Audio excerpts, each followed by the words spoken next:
Do you have what it takes? I've always wondered, do I? Do I really? I mean, I've had moments of doing nothing for Yah. Nothing. This really is disobedience. He has given us all something to do. I've discovered in the last little while that Yah will not use irresponsible people. I'll repeat that. Yah will not use irresponsible people. Let me give you an example. You remember the story of Yehuda and the 11 brothers going into Egypt to get grain. When they went the first time, Joseph told them not to come back unless they were bringing Benjamin. It came to the point where they needed food and they were ready to go back to Egypt. Yaakov did not want them to go with Benjamin. We have two different brothers, and their reassurance, quote unquote, to their father took two drastically different views. Listen to the view of Reuben.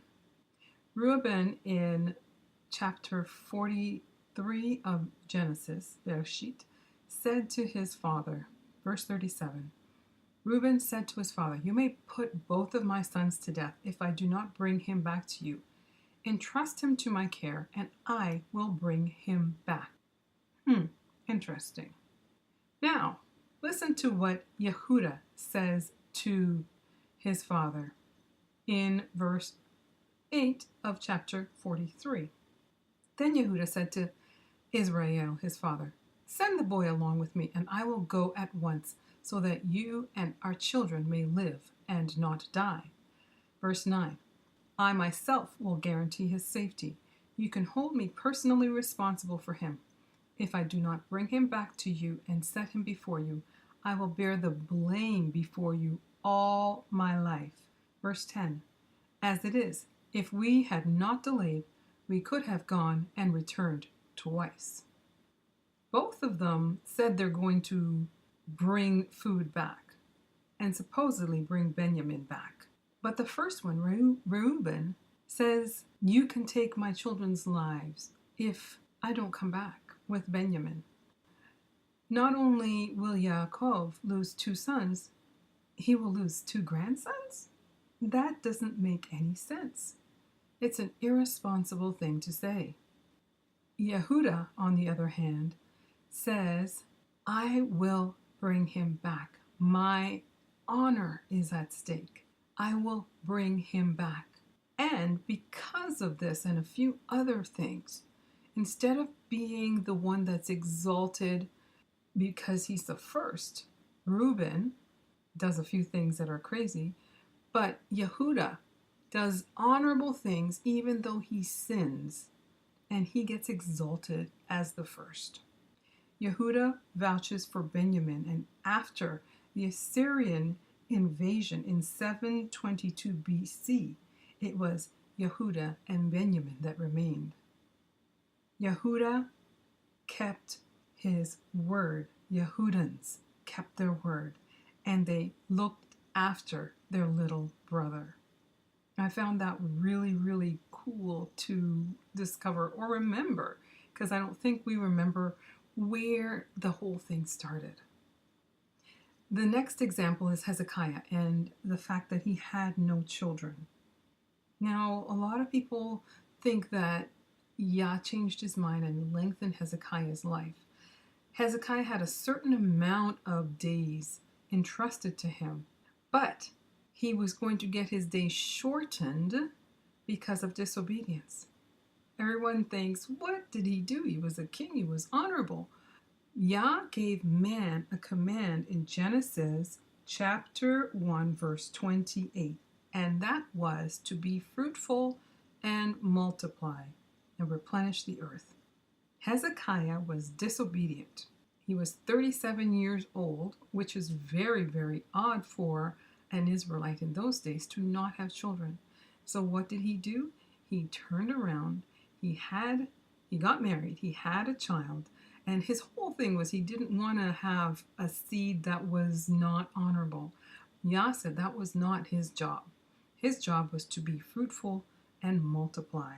Because of that, he had his life extended, meaning he had the allotted amount of time given to him.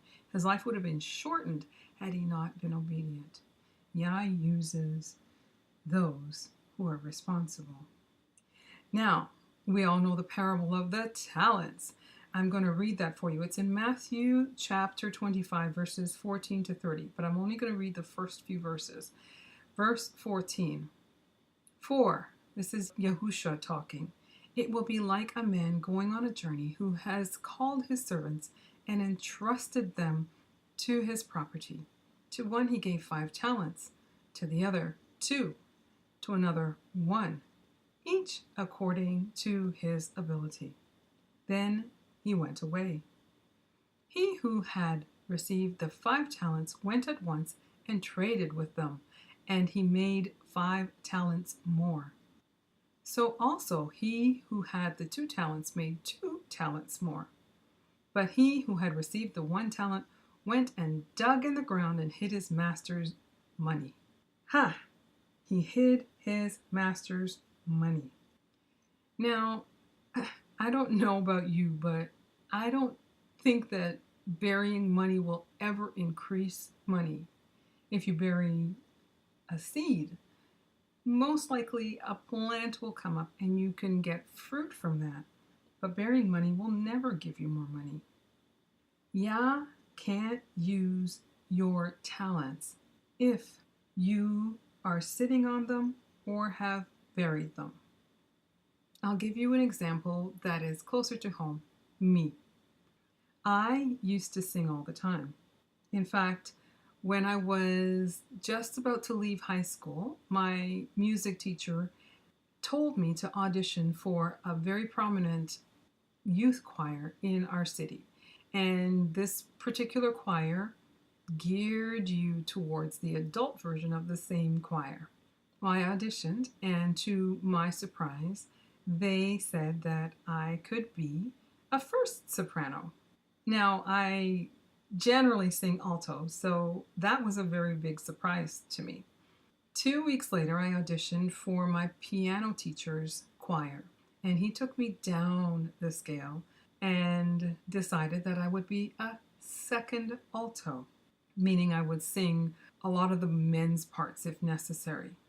At that point in time, I had a crazy range, almost 4 octaves, a crazy, crazy range. Because my father told me that I was not allowed to join this choir, I decided not to join my piano teacher's choir either. Throughout my adult life, I sang in worship teams, I sang solos at church and various places. But my range didn't stay as wide because I didn't sing as often as I would be at school. Now, in the last 6 years, because of a car accident, I haven't been singing on worship teams. I've also now been awakened, and my voice has almost deteriorated to a squeak. I want to start singing again, but now I need to practice. I need to practice. If you don't use it, you will lose it. Do you have what it takes? Are you obedient to Yah?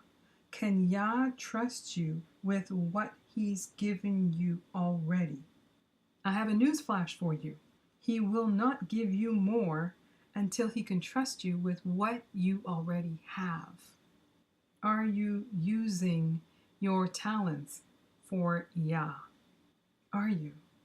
Matthew 6, verse 33 says, "Seek first Yah's kingdom, His kingdom. Seek first His kingdom, and all these things will be added to you." Do not be irresponsible with what Yah has given you. Seek His kingdom, and all these things will be added to you. I hope you found this teaching helpful, If you did, please like, share, subscribe, and we will see you on the next teaching. Shalom, shalom.